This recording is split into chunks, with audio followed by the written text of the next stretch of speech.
கிறிஸ்துவுக்குள் பிரியமானவர்களே, ஆண்டவராக இயேசு கிறிஸ்துவின் நாமத்திலே வாழ்த்துக்கள். இந்த புதிய வருஷத்தினுடைய ஆரம்ப நாட்களுக்காக ஆண்டவருக்கு நன்றி சொல்லுவோம்.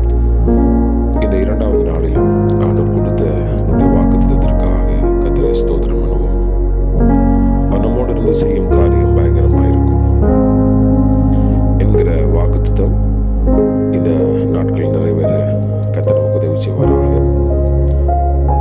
இந்த நாட்கள் விசேஷமாக அதோடு கூட ஒரு விஷயத்தை நாம் செய்ய கடமைப்பட்டிருக்கிறோம். இதயத்துக்குள்ள வந்த வார்த்தை, உன் செய்கைகளை கர்த்தருக்கு ஒப்புவி, அப்பொழுது உன் யோசனைகள் உறுதிப்படும். ஆமென்.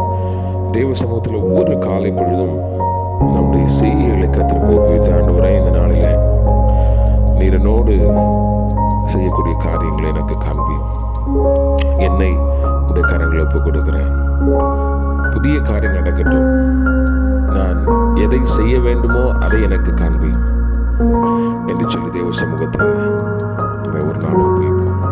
பழைய காரியங்கள் எல்லாவற்றையும் கலைந்து விட்டு அவன் தேவ சமூகத்தில் எல்லாவற்றையும் ஒப்புவித்து ஆரம்பித்து நடத்துகிற நாட்களாக ஒவ்வொன்றும் வருவதாக. அப்பொழுது யோசனைகளை கர்த்தர் உறுதிப்படுத்துவார்.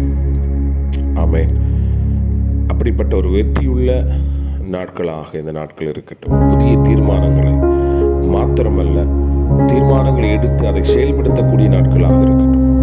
எல்லா செய்களையும் தேவனுக்கு ஒப்புவித்து யோசனைகளை அவன் உறுதிப்படுத்துகின்ற நாட்களாக ஒன்றும் இருக்கட்டும்.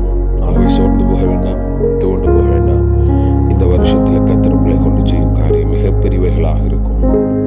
அவன் ஒவ்வொரு நாளும் ஒரு புத்தகத்தை எடுத்து எழுதுங்கள்.